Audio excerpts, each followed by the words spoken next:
Si Andre minabuting kausapin si Lou. These drinking games talaga. I totally underestimated my tolerance too. I think, yeah, you did. Okay, I'll be honest. I remember everything up until Flamingo. the flamingo. So what Fumiya told me was, and apparently I was like always trying to kiss you, like a lot, like sobra. And it kind of put others in a worry kind of situation. Maybe not look so good for you or me or you mainly, because I just wanted to say sorry. I'm sorry for going out of hand with it. It was too much. Okay, you're okay. Yeah. Nothing uncomfortable or anything. Nothing. So yeah.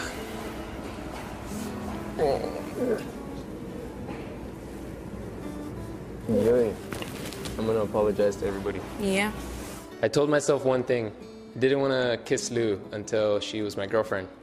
And I want to ask her to be my girlfriend later, labas, once I get to know her in the real world. So I told myself I didn't want to kiss Lou. And after drinking kagabi, I am a bit, we kissed. I kissed her, and it shouldn't have happened.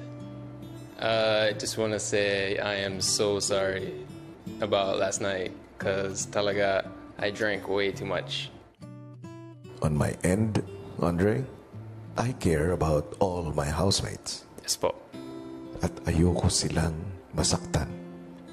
Isipin mo rin na ang lahat ng action ay merong consequence. Walang masama sa pag-enjoy o sa pagkakasiyahan. But be careful also, Andre. Take it slow. It's true. I don't want to rush things. I do want me and Lou to be strong with time before we can move on to another step. Samantala si Yamyam kinausap ang malapit na kaibigang si Lou. Alam kong nandito tayo. Wrong place. Ang nasa sa akin lang, siguro kagabi. Sobrang, first time mo kasi na ganun. Medyo. First time na? Nang minahal ka ng ganun. What do you think? Hindi ko alam. May relasyon na ba kayo? Ha? May relasyon na ba kayo? I mean, hindi pa namin napag-uusapan, pero... mutual understanding pa lang. Akala ko hindi ganito yung makikita ko sa inyong dalawa talaga. Kasi, yun nga, sinabihan na kita na control dati. Tapos, kasi ayoko kasi makita kang masasaktan balang araw talaga. Tsaka siya din kasi Diyos kayo para sa akin. Ano bang nararamdaman mo para kay Andre?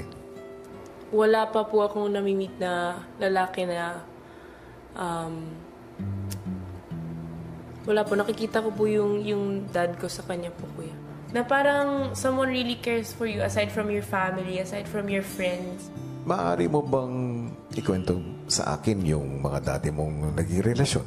Meron naman po, kuya. Pero hindi po siya like boyfriend, kuya. Mga date po, kuya, ganun. Nahulog po ako sa kanya, kuya. Pero hindi ko alam kung entirely kung love po yun, kuya.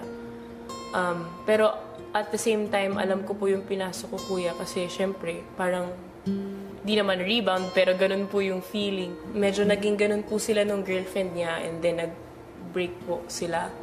And then nagkamabutihan po kami for 2 months. Nagkabalikan po sila. Hindi ka nasaktan? Nasaktan po, kuya, syempre. Nawala po nung na-meet ko po si Andre po, kuya. Kasi may tao palang kayang piliin ako, kuya. Hayaan mong payuhan kita sa mga nagdaang mga araw. Napapalapit kayo ni Andre. Pero Lou, kailangan mo ring tandaan. Nandito kayo sa loob ng aking bahay.